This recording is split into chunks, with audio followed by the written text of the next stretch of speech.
డబ్బు, అనారోగ్యం, ఉద్యోగం, వ్యాపారం, అప్పులతో బాధపడుతున్నారా? మీకోసమే లాంచ్ యువర్ ఫ్యూచర్ ప్రోగ్రామ్. నమస్కారం అండి, డాక్టర్ శ్రీ ఆచార్య అనంతకృష్ణ స్వామి గారు. నమస్కారం. మనీ మంత్ర సెగ్మెంట్లో ఏం చెప్పబోతున్నారు? మనకి ఇప్పుడు డబ్బు గురించి ఆలోచించినప్పుడు చాలా అనుమానాలు ఉంటాయి. అంటే డబ్బు ఎలా వస్తుంది, లేకపోతే వచ్చిన డబ్బు ఉంటుందా ఉండదా. ఇప్పుడు సపోజ్ మీరు రోడ్డు మీద వెళ్తున్నారు, అనుకోకుండా ఒక 1000 రూపాయలు దొరికినాయి అనుకోండి. మీకు దొరకగానే ఏమంటే మీకు అది తీసుకోవాలని ఒక ఫీలింగ్ ఉంటుంది. తీసుకున్నప్పుడు ఎవరైనా చూస్తున్నారేమో ఒక ఫీలింగ్ ఉంటుంది. ఖచ్చితంగా ఉంటుంది. అవునా కదా. ఒకవేళ తీసుకున్న తర్వాత ఎవరైనా చూస్తే మళ్ళీ వాళ్ళు ఏమంటారు అనే ఒక ఫీలింగ్ ఉంటుంది. దాంతోపాటు ఏంటంటే అనుకోకుండా ఆకస్మిక ధనప్రాప్తి వస్తుంది కొందరికి, తెలిసిన వాళ్ళు కానీ లేకపోతే గిఫ్ట్కి ఇవ్వడం కానీ. ఒక వ్యక్తి ఏం చేస్తాడంటే నేను ఎప్పటి నుంచో గోల్డ్ కొనాలని అనుకుంటున్నాడు. ఎంతో కొంత కొనాలి, మన సబ్జెక్ట్లో కొనాలి కదా. కాబట్టి మన వీడియో చూసి కొనాలనుకుంటే కొనడం కావట్లేదు అసలు.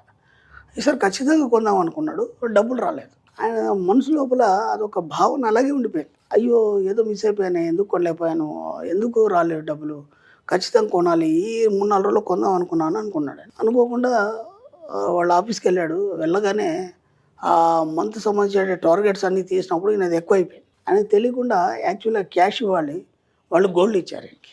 ఏం జరుగుతుందంటే చేతన సుప్త చేతనాత్మక మనసు మధ్య జరిగే ఘర్షణలో ఎన్నో మాయాలు జరుగుతాయి మనకి. ఒకసారి అది అయినట్టుగానే అనిపిస్తుంది, ఒక్కోసారి కానట్టుగా అనిపిస్తుంది, ఒకసారి ఏం కానందానికి సడన్గా అది ఎలాగో అయిపోతుంది.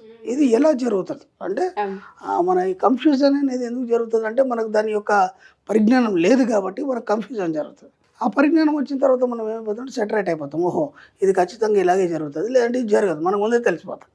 నేను ఏమన్నానంటే ఈ సబ్జెక్ట్లోకి వచ్చిన తర్వాత డెప్త్గా కొన్ని రోజుల తర్వాత అన్నీ మీకే తెలుస్తాయి. అంటే మీకు ఒక 6th సెన్స్ పవర్ అనేది వస్తుంది.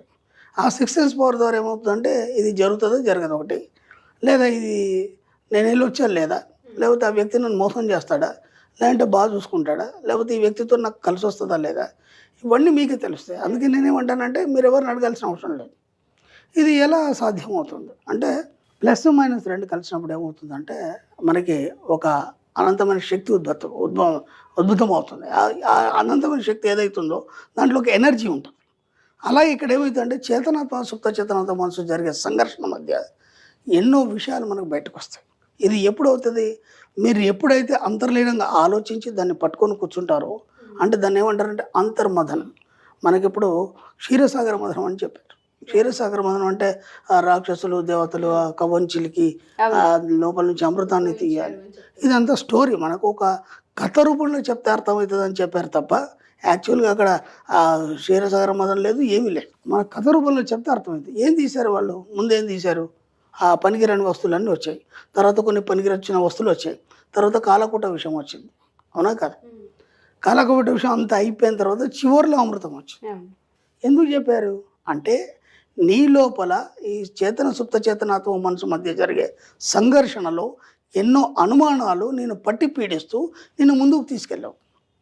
అలాంటప్పుడు ఏమవుతాయి, ఈర్ష, అసూయ, ద్వేషాలు ఇంకా ఏమేమి ఉన్నాయి లోపల అవన్నీ కూడా ఆ మదనం చర్నింగ్ చేస్తాం కదా, ఆ చర్నింగ్లో అవన్నీ వెళ్ళిపోయిన తర్వాత చివరిగా ఒక నిస్సత్వం అనేది ఏర్పడుతుంది.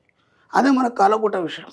అర్థమైంది అంటే ఇదంతా ఉందా లేదా, అసలు ఉంటే ఇలా ఎందుకు ఉంది, లేకుంటే అది లేదా, లేకుంటే అది ఎలా లేదు అనే ఒక దగ్గర నువ్వు స్తబ్దతను చెంది ఒక నిస్సహాయ స్థితిలో నిశ్శబ్దాన్ని వహిస్తాం. దాన్ని ఏమంటారంటే స్థిరీకరణ అంటాం మనం. స్థిరీకరణ మన సబ్జెక్ట్లో స్థిరీకరణ అంటే అన్నీ ఆలోచించి అన్నీ చూసి అన్నీ చేసి అలసిపోయి మొత్తం ఒక డస్సిపోయి స్థిరీకరణ. అప్పుడు నీ మనసు ఊరట చెందడం మొదలవుతుంది. అంటే నీకు అన్నీ అర్థమైపోయినాయి, ఇది లేదు అది లేదు అలాగని లేమీ లేదు. అది బాగా గుర్తుంచు, ఇది లేదు అది లేదు అలానే లేమీ లేదు. ఆ స్థితికి నువ్వు ఏర్పడతావు, అక్కడ స్థిరీకరణ చెందుతావు. ఆ స్థిరీకరణ చెందిన తర్వాత అప్పుడు నీకేం కావాలో సృష్టించుకుంటావు. అదే అమృతం, ఇంకేం లేదు. అమృతం అంటే ఇక నువ్వు ఎప్పటికి కూడా అజరామరంగా నిలిచి ఉంటావు, స్టాండ్ బైగా ఉంటావు. ఎక్కడ కూడా నువ్వు పడిపోవడం కానీ ఇంకా మళ్ళీ ఎనికిపోవడం అంటూ ఉండదు. అది మనకు అర్థం కాదు కాబట్టి కథ రూపంలో చెప్పారు మనకి. ఆ కథలో మనకు ఫస్ట్ ఏమొచ్చింది, జ్యేష్ఠలక్ష్మి వచ్చింది. జ్యేష్ఠదేవునికి అందరూ భయపడతారు, అంటే భయం ముందు వచ్చింది. ఈ సబ్జెక్ట్లోకి నువ్వు ఫస్ట్ ఎంటర్ కాగా నీకేమైతే అంటే భయం అవుతుంది. ఎందుకంటే డబ్బు వస్తుందా రాదా, కూర్చున్న దగ్గర డబ్బు ఎలా వస్తుంది, వస్తే అది నిజమేనా, ఒకవేళ వస్తే దాన్ని ఎలానేది కాపాడు, ఇవన్నీ భయాలు. జ్యేష్ఠాదేవి భయం. అర్థమవుతుందా లేదా? తర్వాత లక్ష్మి వస్తుంది. అంటే ఈ భయాన్ని వీడిన తర్వాత భయం ఏందో తెలిసిపోయినాక లక్ష్మి వస్తుంది. అంటే డబ్బు రావడం మొదలైంది. డబ్బు వచ్చింది, దాన్ని ఎలా యూటిలైజ్ చేసుకోవాలి అది నీకు తెలియదు. తర్వాత కామధేను వస్తుంది. కామధేను అంటే ఏంది? నువ్వు అడిగినవన్నీ ఇస్తుంది కదా. అప్పుడు ఈ డబ్బుని సంపదని ఎలా జోడించి నీకు కావాల్సినవన్నీ సృష్టించుకోవాలి. అర్థమైందా? కామధేను తర్వాత కల్పవృక్షం వస్తుంది. కల్పవృక్షం అంటే ఏంది? నువ్వు కూర్చున్న దగ్గర సంకల్పం చేస్తే అన్నీ వచ్చేస్తుంది.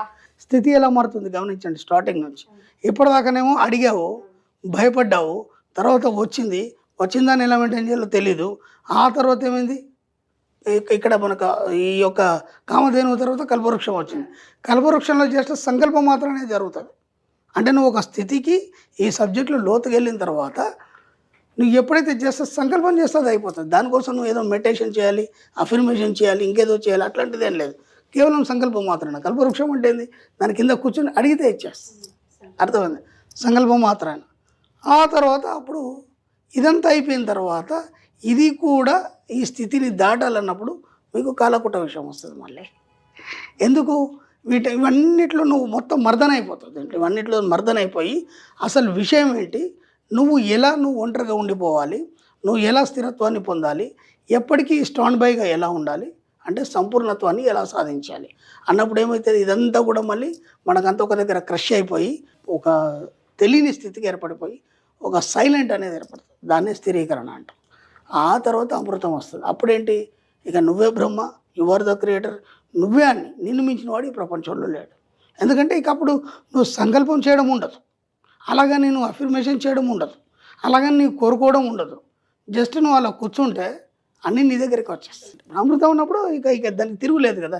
అది ఫైనల్ స్టేజ్ అయిపోయింది. అమృతాన్ని ఎవడైతే స్వీకరిస్తాడో ఎప్పుడు నిత్య యవనంగా ఉంటాడు, ఆరోగ్యం గురించి ఆలోచించే అవసరం లేదు, సంపద అవన్నీ కూడా వాడుతూనే ఉంటాయి. ఎవరి దగ్గర ఉంటుంది? అమృతం తాగినోడితే నీకు సంపద అవన్నీ ఉంటాయి. వీడు మళ్ళీ సంపద గురించి సపరేట్గా ఆలోచించే అవసరం లేదు. కాబట్టి ఏమవుతుందంటే మన మనసు చేతనం సుప్త చేతనం మధ్య ఘర్షణ ఏదైతుందో మనకి ఇవన్నిటి కల్పించి వాటన్నిటి బయటికి తోసి ఒక మాయ చేసి మీకు స్థిరీకరణ ఇచ్చేసి సంపూర్ణత్వాన్ని ఇస్తుంది. అది క్షీరసాగర మదనం. అంతే, అంతకంటే ఎక్కేం లేదు. కథ రూపంలో చెప్తే మనకు అర్థమవుతుంది కాబట్టి చెప్తారు. అది మీరే, ఇది మీరే. 1 wordలో క్లియర్ చేసేసారు. భయాలు వస్తాయి, ఖచ్చితంగా వస్తాయి కదా, మనం ఫేస్ చేయాలి. నేను స్టార్టింగ్లో చేసినప్పుడు కూడా నన్ను ఎందరో భయపెట్టారు కదా, ఎలా వస్తుందిరా బోలెడు మాట్లాడుతూ అన్నారు. అప్పుడు వీడియోలు చెప్పినప్పుడు ఎన్నో కామెంట్స్ వచ్చినాయి, ఎంతోమంది అన్నారు. భయపడిపోతే అది కాదు కదా, సత్యం ఎప్పుడు సత్యమే కదా. అది వస్తుందని నమ్మకం ఉంది కాబట్టి, అమృతాన్ని మనం పొందుతామనే నమ్మకం ఉంది కాబట్టి ఇక్కడ దాకా వచ్చింది సబ్జెక్ట్. ఈ సబ్జెక్ట్ అమృతం కదా, జెన్యూన్ కదా. అదే క్లాసెస్ ఎక్కడ స్టార్ట్ అవబోతున్నాయి, డేట్స్ ఏంటి అని అడిగే వాళ్ళు చాలామంది ఉన్నారు. ఫస్ట్ క్లాస్ వివరాలు చెప్పండి సార్. ఓకేమ్మా, ఇప్పుడు మనకి 2024లో 20 అక్టోబర్ వచ్చి హైదరాబాద్లో ఉంటుంది, 27 అక్టోబర్ వచ్చి మనకి బెంగళూరులో ఉంటుంది. ఓకే. అలాగే 3 నవంబర్ వచ్చేసి మనకు వైజాగ్లో ఉంటుంది, 10 నవంబర్ వచ్చి తిరుపతిలో ఉంటుంది, 1 డిసెంబర్ వచ్చి మనకి రాజమండ్రిలో ఉంటుంది. ఈ విధంగా వీలైనంత తొందరగా ఎన్రోల్ చేసుకోండి. క్లాసులు చాలా రష్గా ఉన్నాయి.